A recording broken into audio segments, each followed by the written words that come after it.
Hello. Hello. How are you? I'm good. I'm getting ready for this big shear here. Well, every shear is a big shear, isn't Well, it? that's very true. By definition, Harold. The Gomorrah shear, this Zvochem is so hard to digest. This is.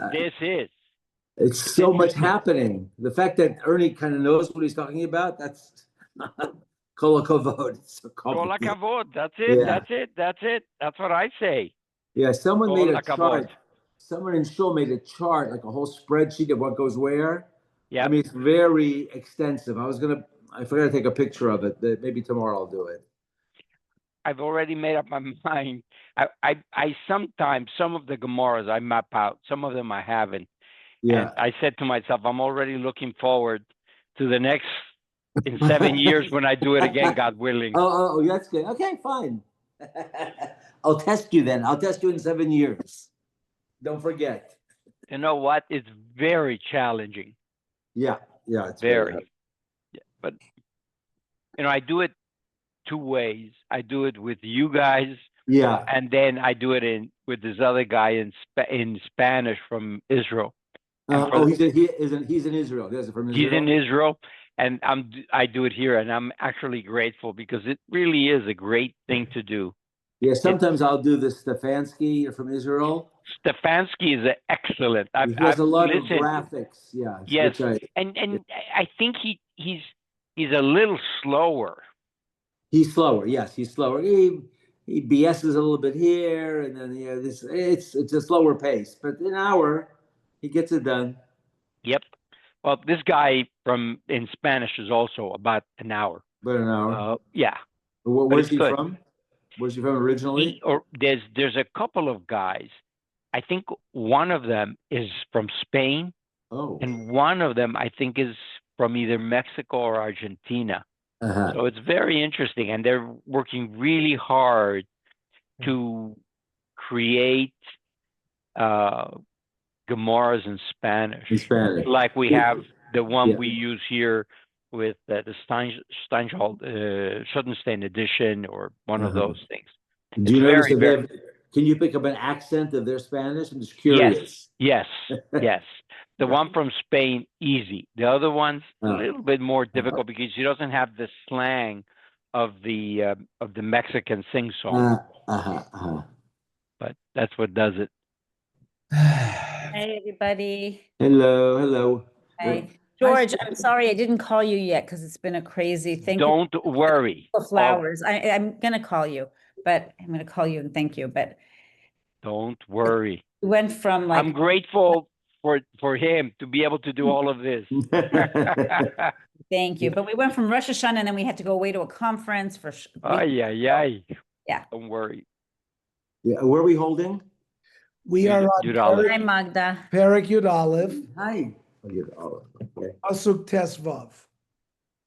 We are in the middle of, again, the vision of Daniel by the Malach Gabriel. And we've been going through Persian history and Greek history, Yes. particularly the people who followed Alexander the Great, particularly the Seleucid Empire, which was in Syria, and the Ptolemaic Empire, which was in Egypt.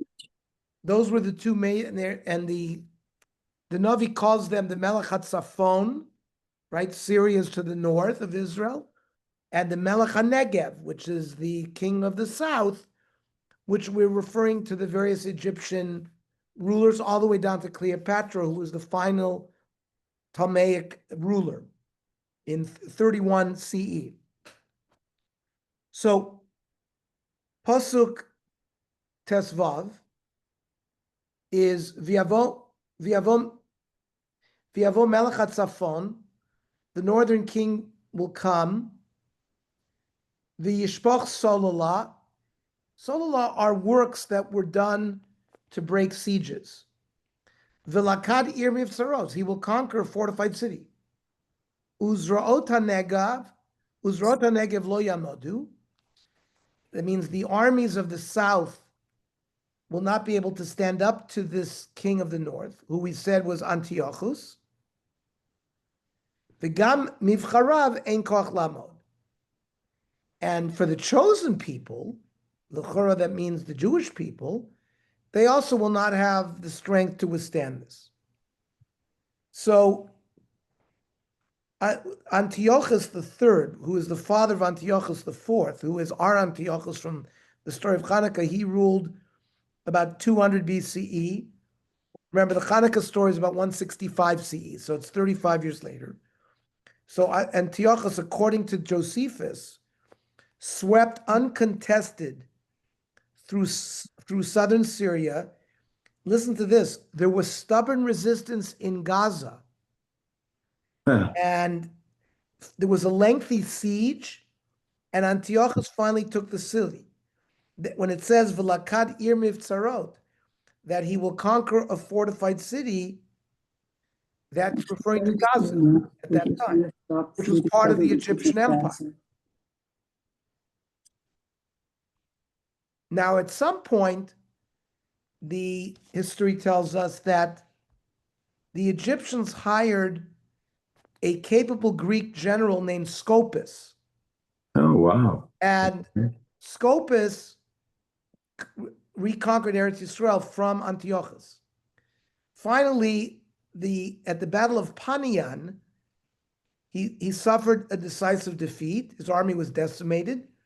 He retreated with the remaining 10,000 men of his once mighty army to the seaport of Sidon, where he was besieged on land and sea by Antiochus. Now, the Va'amiv Charav, according to the Abarbanel and Ralbag, that this is the misfortune that we're learning here, is that Egypt sent an army to try and lift the siege of Sidon, but they were defeated by Antiochus. And Scopas was starved into surrender. Pasuk Tes Zayin. Vayas haba elav kirtzono.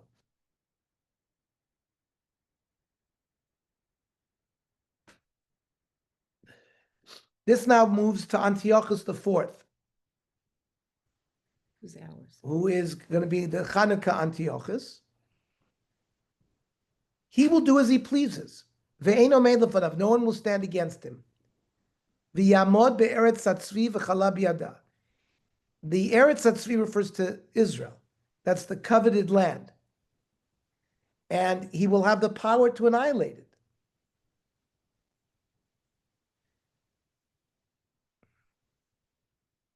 So Antiochus, after consolidating his victory in southern Syria, he penetrated Eretz Yisrael. He captured Jerusalem and the rest of the land as far as the Sinai Desert. And when it says v'chala biyado, that is, annihilation was in his hand, if he had been so inclined, Antiochus could have destroyed the land and all of its inhabitants. But he wanted to keep Palestine as a permanent addition to his kingdom. So destroying everything really wouldn't fit his purpose.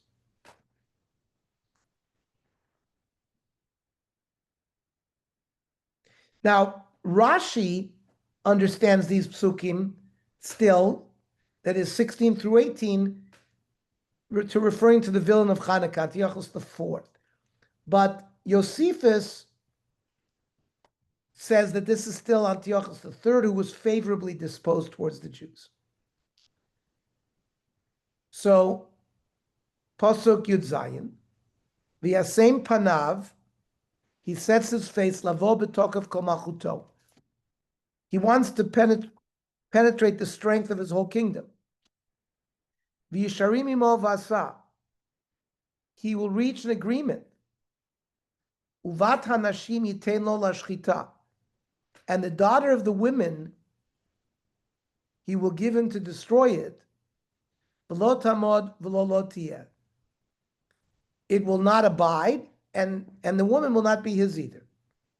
So now the Meforshim say again, according to most of the Meforshim, we have not moved on to Antiochus IV. This is still Antiochus III, who stands at the gates of Egypt, and he would penetrate the whole Egyptian kingdom. But he reaches an agreement with him. The Romans, fearing Antiochus' growing power and suspicious of his intentions, intervened and took Egypt under their protection. An emissary, Cornelius Lentulus, was sent from Rome to conduct negotiations with Antiochus on behalf of Ptolemy IV. So Antiochus, feeling the time was not right to risk a confrontation with the powerful Romans, did a brilliant diplomatic maneuver.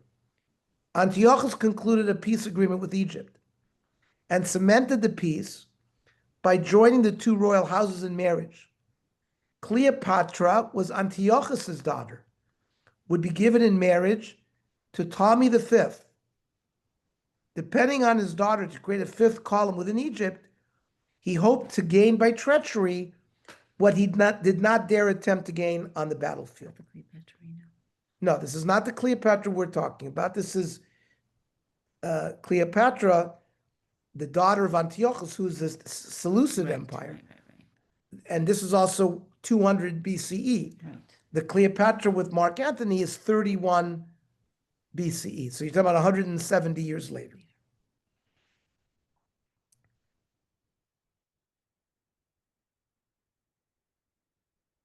But when it says velo lo sieh, she will not be his in the Pasuk, because Cleopatra did not play the role her father wanted to play. She was actually loyal to her Egyptian husband.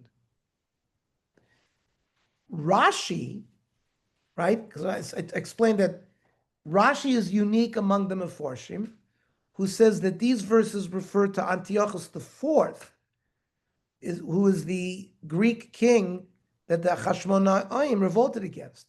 So when it says Vayisharim, Imo ve'asa, that's referring to the Hasmonaeem who were righteous.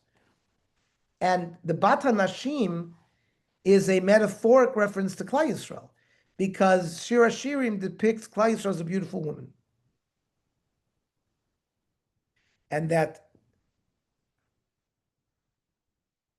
Antiochus will try to destroy her, but it will not stand up, because the Hashmonaim revolt and throw off Antiochus' yoke. So I'm trying to learn both of the Meforshim here as that's the way Rashi learns, the Abarbanel and the Ralbag learn the first way we learned. Pasuk Yud Ches. Vayasim panav li'iyim v'lachad rabim. He will turn his face toward islands and will conquer many. V'hishbit katzin cherpatolo. An officer will cause his insolence to cease. Bilti cherpato yashivlo. For his insolence, meaning his gaiva, will end up punishing him. So we're back to the regular pshat where Antiochus III, right, after he had concluded the peace agreement with Egypt, proceeds to wage war against the islands in the Mediterranean, many of which had been under Roman protection. He concludes an alliance with Hannibal of Carthage. Remember, Carthage is like Libya, right? It's North Africa. And Carthage was Rome's archenemy. Antiochus invades Greece, menacing Rome itself. After marrying his daughter to Ptolemy, Antiochus III crosses the Dardanelles and conquers Thrace, which today is modern European Turkey. And with an alliance with Hannibal and having many Grecian forces, he now proceeds to Greece. The Roman consul Acilius Glabrio, sent by the Senate of Rome to stop Antiochus, defeats him at Thermopylae, which was followed by a decisive defeat of the king's fleet at Corycus. So Antiochus recrosses the Dardanelles back to his home territory to defend his Asian possessions. The Romans, under the leadership of Lucius Scipio and his brother Scipio Africanus, who was known to have fought Carthage, met him in a battle at Magnesia near Smyrna and crushed him. Antiochus is said to have lost 70,000 men. And the territories taken from Antiochus as a result of this defeat is the price of his insolent lack of respect for Roman power and its imperial interests. When Antiochus requested peace, the Scipios that we described demanded that he give up all his possessions in Europe, plus a great part of Asia, and pay an exorbitant amount of money in war reparations. So Gabriel, the Malach here, is indicating that Antiochus lost out because of his rash and impudent conduct towards the Romans. Pasuk Yutes. V'yashev panav lema'uzei artso. He turns his face towards the strongholds of his homeland. That's what we talked about, that he goes back to Syria. V'nichshal v'nafal v'lo yimatzei. But he will stumble and fall and not be found. So Antiochus made a mistake by plundering a temple of Bel, holy to the inhabitants of Elam. This stirred up the rage of the population. Antiochus was assassinated.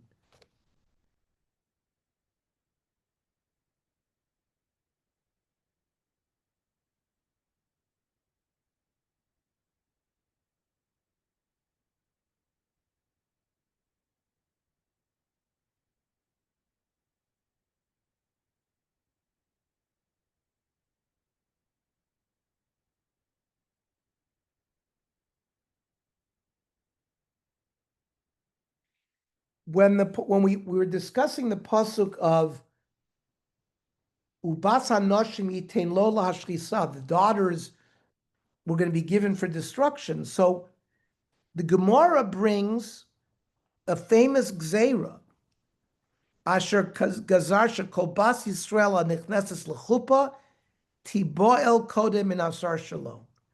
It was called prima nocta. This was a decree that lasted all the way into the Middle Ages, where if a Jewish girl was getting married, she first was taken by the knight or the prince of that area to have relations with. That's why the Gemara in Ksubis, they made a whole, the first Mishnah in Ksubis says that a Besula is Nissis on Tuesday night. And the Gemara, that a girl gets married on Tuesday night. Well, why Tuesday night? Because it was not the normal night to get married, but they had to do a subterfuge to confuse the governor, the Greek governor, whoever was ruling in that area, so they wouldn't get at the Jewish Kala. When we say that women are also mechuyev in Nes Chanukah, there are three mitzvahs that women have a chiyuv like men. One is reading the Megillah on Purim, lighting the Chanukah candles on Chanukah, and Dalet Kosos. These are rabbinic laws. They all have in common Pirsumei Anes. And the Gemara says that Af hein hayu ba'oso anes. That women, why are women mechuyev in these things? Well, of course, Purim is self-evident because the nes occurs through Esther, right? But what about Chanukah? So the Gemara in Shabbos, Chav Gimel, shegazru yevonim al kol psulos anisos libol letafsir tchila, va'yidei isha nasa anes, and through a righteous woman, a nes occurred. So in the Hasmonaeem literature,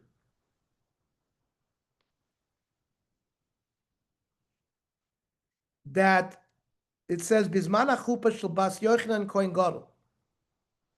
The daughter of Yochanan Kohen Gadol was going to the chuppah. Amru shi tiba'el lehegmon tchila. They said no, she has to be sent to the Greek governor first. So therefore, para rosha v'kara b'gadeha, she uncovered her hair, tore her garments. V'amar lo achia ketzad at omedes kach.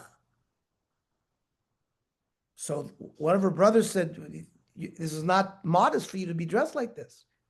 Amar lem echlo es bazav b'fnei achi v'rotzim levazus osi lefnei Ariel.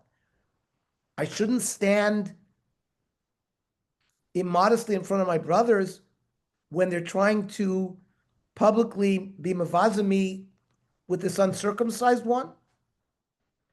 Kivan sheshamu kach noatzu Yehuda ve'echav laragoto. So Yehuda and his brothers, these are the sons of Matityahu, planned to assassinate this Hegmon. V'olicha otami beit Chashmon lebeit Hegmon. As they were taking the girl to the governor's house, nichnas Yehuda v'chaver v'machosu lahagman v'chatchos rosho. They cut off the governor's head. So what we're being told is that the initial spark for the Hasmonaeem revolt occurred because a woman took a stand. I'm not going to do this.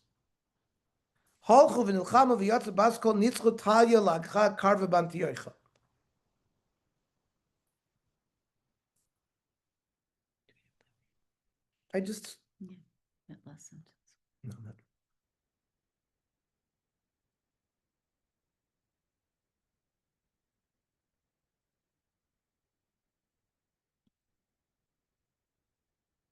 Okay, that's another interpretation of what's going on with the Isha.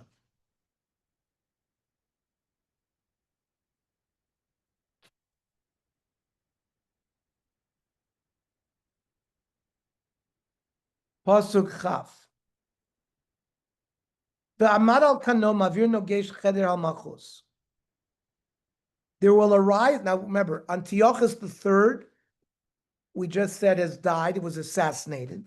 So somebody is going to arise in his place, nogesh cheder malchus, whose the glory of his kingship will be through tax collecting. Uv'yamim achadim yishaver, but he will, after a few years, he will be broken. V'lo ba'apayim v'lo b'milchama, not through anger, not through war. So Antiochus III is succeeded first by his elder son Seleucus IV. He had a very short reign, which was peaceful, but the treasury was depleted because he had to pay heavy tribute to pay the Romans. That was part of the deal that his father made to pay them money, and by war debts. So the main occupation of Seleucus IV's government was just to collect taxes. And that's why the Pasuk says it was a tax, it's like a tax government. He ruled for 12 years. He was assassinated by his chief minister. And it was not anything that he did to provoke the anger. That's why it says, "V'lo ba'apayim v'lo b'milchama." It was not his fault. Again, like I said, Rashi, who learns that all these psukim have to do with Antiochus, says it refers to Matisyahu, who eventually will depose Antiochus IV.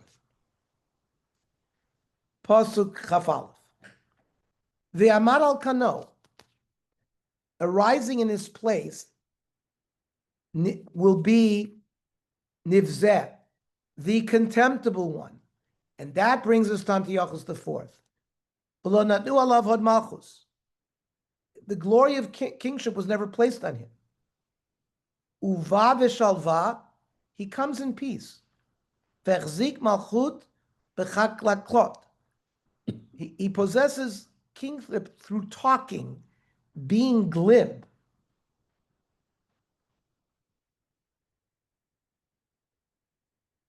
So this is Antiochus Epiphanes. This is the Antiochus who oppressed the Jews during Hanukkah. First, Seleucus IV died. He had a teenage son, Demetrius, who was held hostage in Rome at the time of Seleucus' death. Their uncle, Antiochus IV, was not the legitimate heir to the throne. Antiochus IV, at the time of his brother's death, right, he was Seleucus' fourth brother, was serving as a general of the Roman forces at Athens. He had been away from Syria for most of his adult life, having been a hostage in Rome from the time of his father's defeat at Magnesia. Thus, he could not count on native Syrian forces to support him. but he was able to convince the king of Pergamum, a city near the Dardanelles, to give him troops. When he entered Antioch, the capital of Syria, he was able to take over the government of the country. Some historians conjecture, on the evidence of contemporary coins and records, that Antiochus IV did not openly declare himself king at first. He was like a caretaker regent, ruling for his underage nephew. But 6 years after Antiochus, the young heir, was killed while Antiochus IV was away putting an insurgency. When Antiochus IV comes back, he has all the murderers put to death, but now he's fully the king.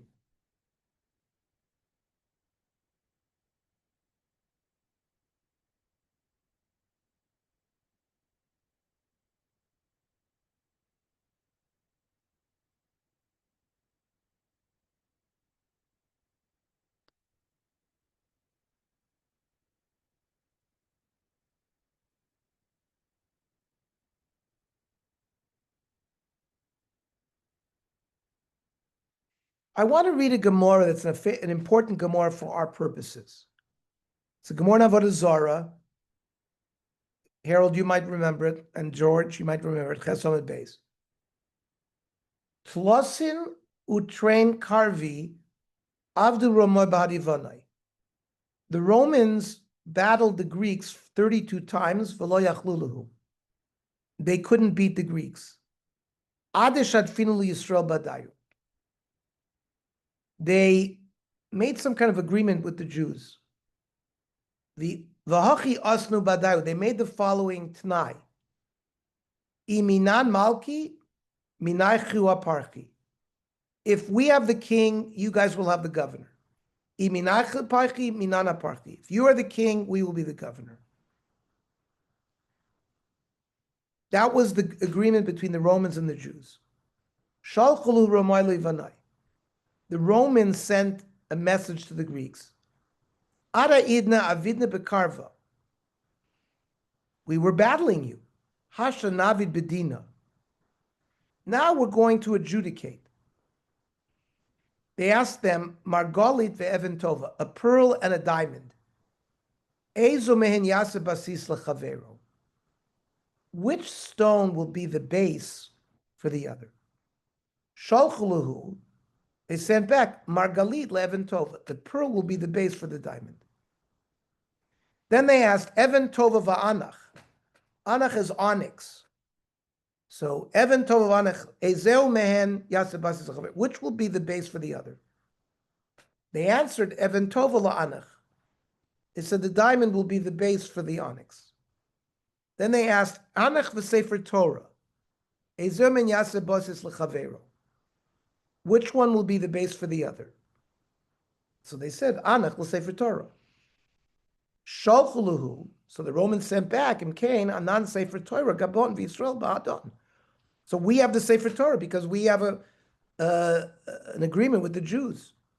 Ad kan l'shoinoi.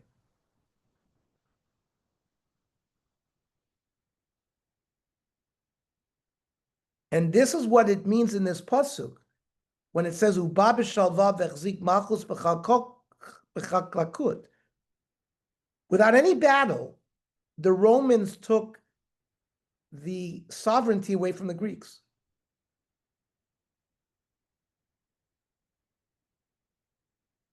We're also going to see that there was a tremendous civil war among the Hasmonaeem kings, Aristobulus and Hyrcanus. And during their time, one of those kings calls for Pompey. Now you're talking about, 60 CE, 70 CE, and that begins the Roman rule itself over Israel. So when we say Sinas Chinam is the cause of Churban Bayis Sheni, because the whole Roman, initially, the Romans and the Jews ruled together for 26 years. The Gemara was going to tell us. And it's only when one of those kings invited Pompey to come, so then it became completely a Roman province.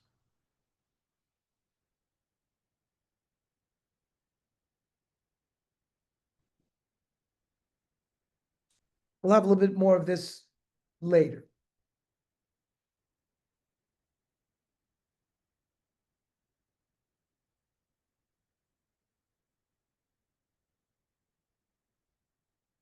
Like, so the Gemara says, Esrin v'shisonin kamaluhu b'emnusa b'adi Yisrael. The Romans continued with their agreement with the Jews for 26 years. Mikan ve'elech ishtabdebuhu. And later on, it was a complete domination by the Romans.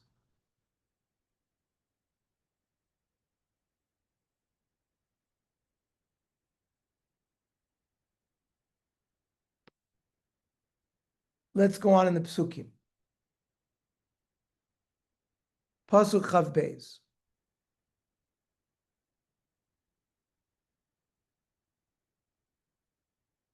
Uzrot shetef, the arm that sweep away, Yishatfu milfanav, will be swept away. V'yishaver, will be broken. The Gam negid brit, and the prince of the covenant as well will be swept away.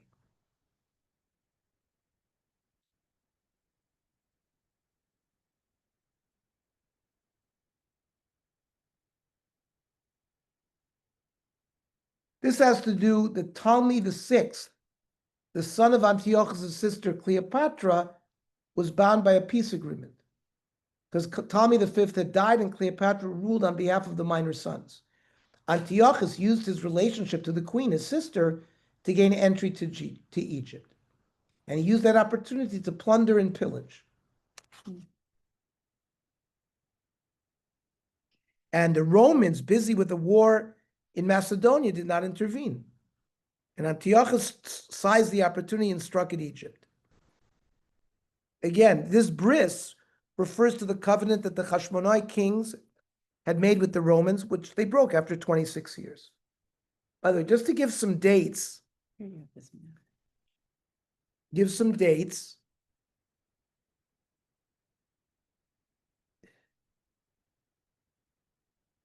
Malchus pars b'fnei Abayis, shloishim v'arba shana.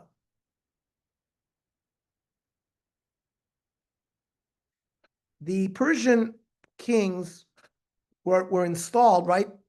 Darius the Mede, the first Persian king, was 34 years before Bayit Sheni was built. Malchus Yava b'fnei Abayis mea u'shmonim shana.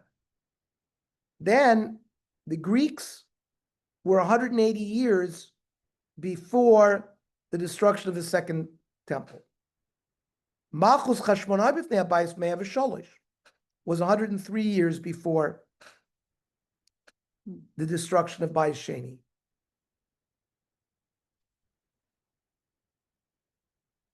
And Malchus Edom, Pashtal Yisrael, Kodem HaChurban, Mea U'Shmonim Shana. Also 180 years before the Churban. The Gemara says, but it was 206 years. A Brisa says 206. So though the difference between 206 and the 180 of these 26 years, when really the Romans and the Jews had a bris between them.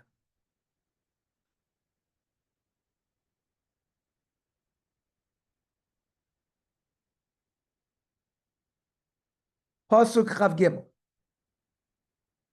Uminit chabrute lav yaseh mirma. Through alliance with him, we're talking about Antiochus IV, there will be deceit. Ve'alava atzam bimad goy. There will and rise up and grow strong with a small nation. So what's the deceit? Antiochus comes to Egypt on the pretext of visiting his sister, the queen regent Cleopatra. That's how he was able to get into the country. And he grows strong there with a small number of people loyal to him.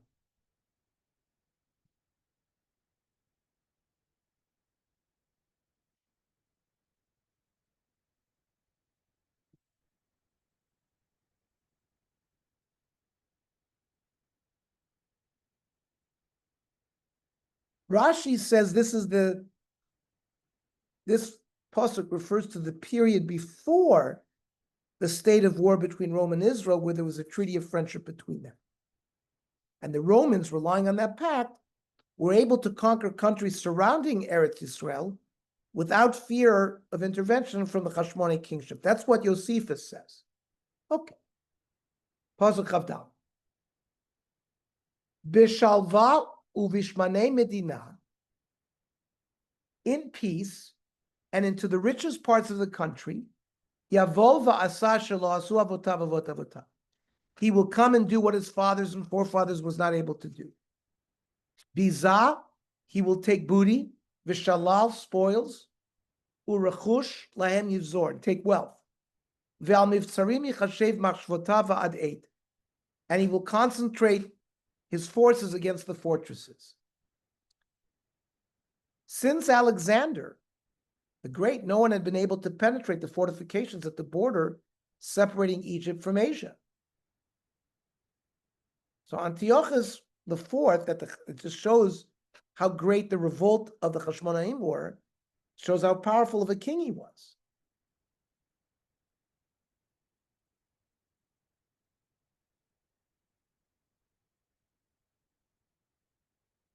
Pasuk Chaf Hey. V'ya'er kocho ulvavo, he will rouse his strength in his heart.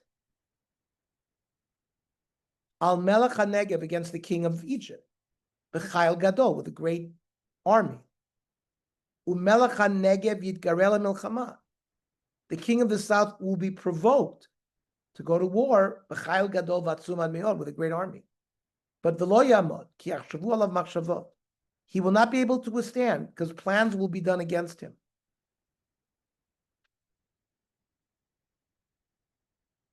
So Antiochus returns to Egypt the second time after the death of his sister Cleopatra. The people of Alexandria resist Antiochus. And then he marches in with the Syrian army and besieges Alexandria. The Melech HaNegev is Ptolemy VI. He is betrayed by his own generals, whom Antiochus bribed.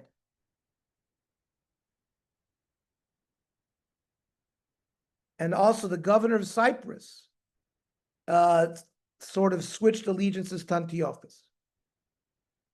So Pasuk Chavav, v'ochlei pat bago, those who eat his food will break him. Yishberu v'chelo yishtov, and he will sweep away his army, and many v'naflu chaloim, and many corpses will fall. That means the various subordinates of the Egyptian king betrayed their master, caused his defeat. And the Egyptian army is overwhelmed by overpowering numbers that they're swept away as in a flood.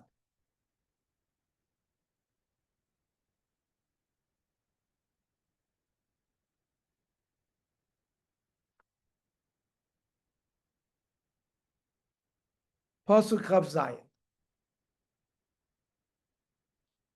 Ushneim amlachim levavam lemeira. For the two kings, their hearts will be to do harm. Al shulchan echad kazav yidaberu. At one table they speak falsehood. V'lo titzlach ki od ketz lamoed. But it will not succeed, for there's yet an end for the allotted time. Antiochus IV captures Ptolemy VI, the heir to the throne, alive. He now assumes the guise of a protective uncle, who has come to protect the interest of his underage nephew. Remember, this is a son of Cleopatra, who was his sister. The Alexandrians had crowned the younger brother, Ptolemy VII. And Antiochus besieged them all the time, maintaining that if the Alexanders would recognize the older Ptolemy as king, he would withdraw. It's a lot of deceit going on here. His aim is to provoke a civil war between the two brothers. In the absence of a strong central government, he would gain control of the army. But it does not succeed. When Antiochus goes home, the two Ptolemy brothers join forces. When it says Kates Lamoed, this is an end to the time allotted for Antiochus being king, or the time of the hegemony of the Greeks over Israel, because the domination of Antiochus was coming to an end. And in fact, Antiochus's reign signals the beginning of the end of the whole Greek domination, and the Romans begin to take over. Just interesting, here, the two kings that are referred to, Rashi says, refers to Hyrcanus, who, there were two brothers, Hyrcanus and Aristobulus. They were Hasmonaeem kings, and they were rivaling over who would be the king.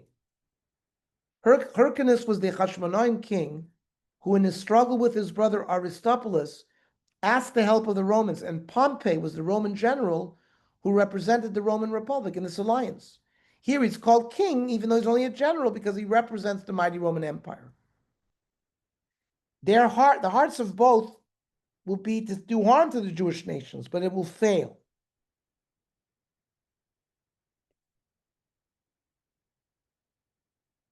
Pasuk Chavches. V'yashav artzo b'chush gadol. He returns to his land with great wealth. Ulvavo bris kodesh. His heart is against the covenant of sanctity that he accomplished. V'asav v'shav le'artzo. And he returns to his land.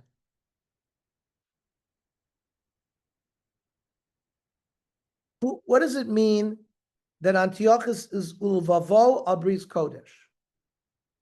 He is against the covenant of sanctity. Most of the Mefarshim learn this is that he's against the Jewish nation, which is identified with its religion, which is really a covenant between the people and Hashem. Before Antiochus' campaign in Egypt, there had been turmoil in Jerusalem concerning the office of the high priest. There was a high priest called Onias, which is a Hellenized form of Chonio. The high priest had died. His son was too young to succeed him. Yeshua, brother of Onias, who changed his name to the Greek Jason, was appointed to be the Kohen Gadol. You know that in the 420 years of Bayis Rishon, there were 18 Kohen Gadol. It works out to about 30, like each Kohen Gadol was a Kohen Gadol for about 30 years. They say that in Bayis Sheni, which stood for 410 years, there were like 350 Kohen Gadol. There was like a Kohen Gadol every year. It was purchased. And the Tzdukim was a cult of Kohanim. And the Tzdukim had different ways of interpreting Jewish law. So they would go into the Kodesh Kodashim and they would die there. Because if you don't do the avodah of the Yom Kippur in the appropriate way, so they would tie a rope around the foot of the Kohen Gadol, and they put if they stopped hearing the bell that they put on him, they would drag him out because they didn't want a dead body to sit in the Kodesh Kodashim. And that happened year after year after year. So we see, and a lot of this we hear from Josephus, but Chazal tell us the same thing. So the king, because of his anger against Jason, appoints his younger brother, Onias, who changes his name to Menelaus. Some say that Jason offered Antiochus an exorbitant bribe to appoint him high priest. And after having served in the post for some time, Menelaus promised the king an even greater sum and was given the post. But as part of the terms of being the Kohen Gadol, the king's pet project was Hellenizing the country by forcibly spreading Greek culture. This had not occurred before. We talked about this when the Ptolemies, when the Egyptians ruled Palestine, and even Antiochus III. There was tolerance of other cultures. But in the time of Antiochus IV, this was the beginning where there was Hellenization, where the Greek gymnasium was built in Jerusalem, secular studies.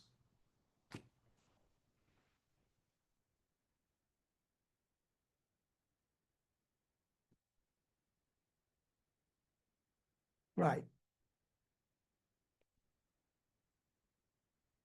And we talk about this. Oh yeah, the Greeks made a gzeira against three major Jewish customs: Shabbos, Rosh Chodesh, and Mila. It's part of this Hellenization process. Pasuk Chavtes. La Moed Yashuvu Vabanegev. At the appointed time, he returns and comes to the south. But Velotia Krishona Vachrona. It's not going to be the first, and it's not going to be like the last.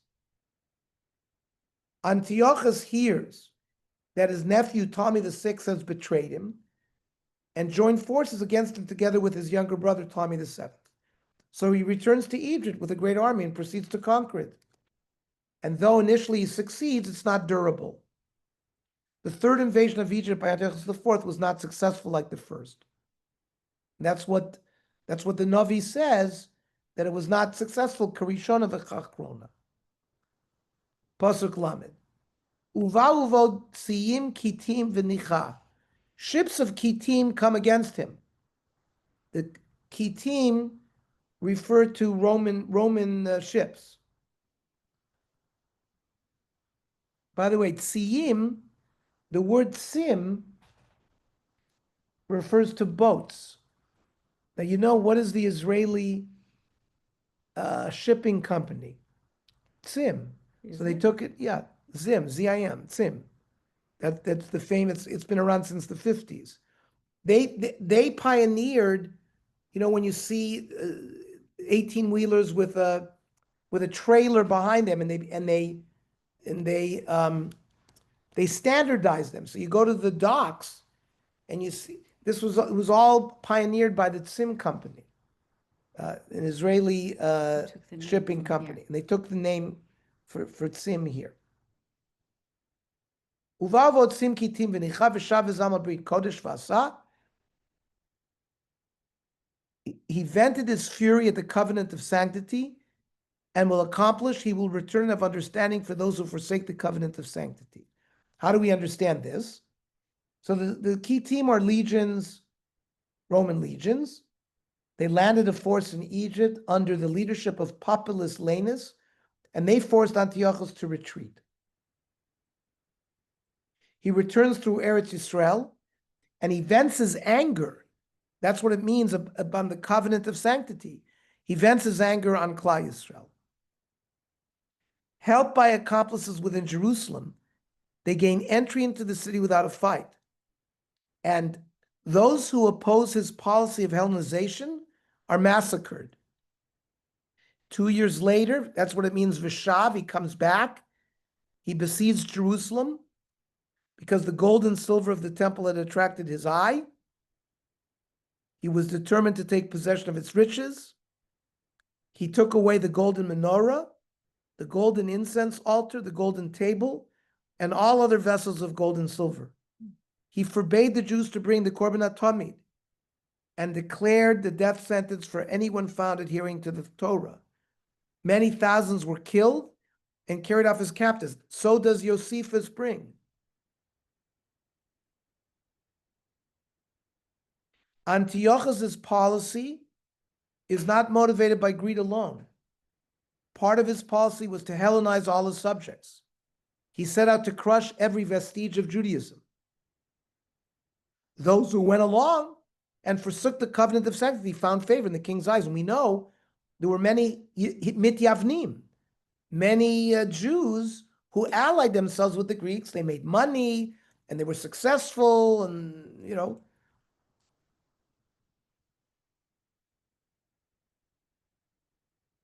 Okay. Now, Pasuk 31